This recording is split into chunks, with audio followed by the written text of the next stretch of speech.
Let me play you a little bit of tape out of yesterday's question period. It's none other than the chair of the Commons Public Accounts Committee, Charlottetown MP Sean Murphy, and it's Mr. Murphy's voice you hear making references to Brian Mulroney. Here's what happened yesterday in the House, and we'll get our dueling duo to talk about it in just a moment. Let's get this Mulroney before the courts as soon as possible and hang him high. We just announced funding for got to get Mulroney into the police thing. officers. Put a noose in his head. Put a noose in his head. Somewhere I thought we actually had the words that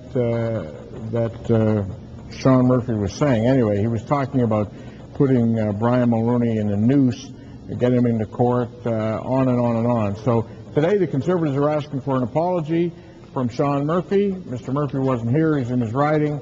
Don, what's going on? Oh, well, Mike, I know Sean Murphy well. He's a great MP. He's a great MP from PEI, your home province. Worked on a number of issues on the Finance Committee in the past, air transport issues. But certainly Mr. Murphy wouldn't be the first member of Parliament to engage in heated rhetoric in the House of Commons. And I think, those types of statements happen from time to time on all sides of the House.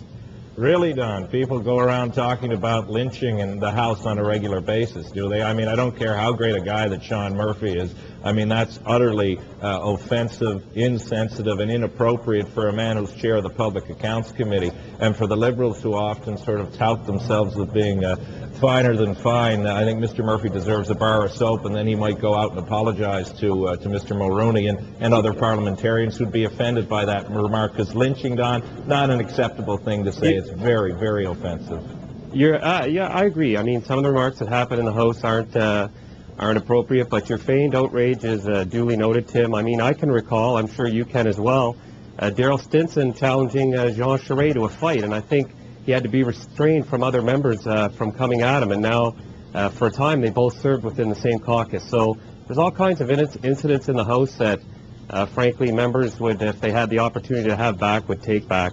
But I can tell you Sean Murphy is a good member of Parliament, and his record since his time here in the House would reflect that. Yeah, well, you say that, yet these guys want to, bring people into the Public Accounts Committee and act with in a responsible and respectful manner. Yet you have this person who makes a reference, as we know, certainly that if were said in the United States would lead to great outrage. I mean, why don't you say here and now that Sean Murphy should apologize instead of trying to duck this issue? I mean, that word is truly and utterly offensive. Speaking of ducking, I guess we should talk about the Mulroney trial. Why don't you answer it? And we'll talk about Mr. Mulroney not coming back to the Ethics Committee and now saying he doesn't want a public inquiry.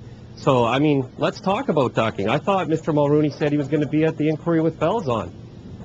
Well, as you well know, what's happening now, I gather that the committee has ended its proceedings, or will soon end the proceedings, and there will be a public inquiry because Stephen Harper had the foresight to do one. Dr. Johnson, as you know, is pulling together the terms of reference. But again, Don, good a diversionary attempt. It still doesn't excuse what Mr. Murphy did. And can you blame Brian Mulroney or any other individual, one second please, can you blame any other individual for wanting to come here when parliamentarians use offensive language like that?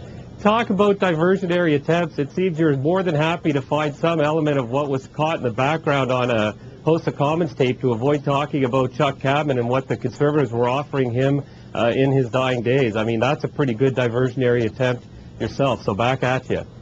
Well, you want to talk about Chuck Cadman, I'm glad you raised that issue as well. The three people who were party to conversations about offers, and the offer that they were party to was one about help in a nomination meeting, have all said the same thing. It seems that the Liberals, and again on the issue of integrity, don't want to take Chuck Cadman at his word, who said on a program like this one that Mike hosted and on another television network that the only offer of anything that he received was one that dealt with nomination process. And the other thing, it's good that you're out supporting a British tabloid-like approach to this. You have the author of this book out flogging his tape for $1,500. So if you want to jump on board with that British tabloid-like approach and talk about lynching, you go for it, because it's not going to do you very good with the public of Canada. Final word to Don Morris. Yeah, you've got one problem with that, Tim. You have the family of Chuck Cadman, his widow and his daughter, saying repeatedly and on the air that they were told by Mr. Cadman that this happened.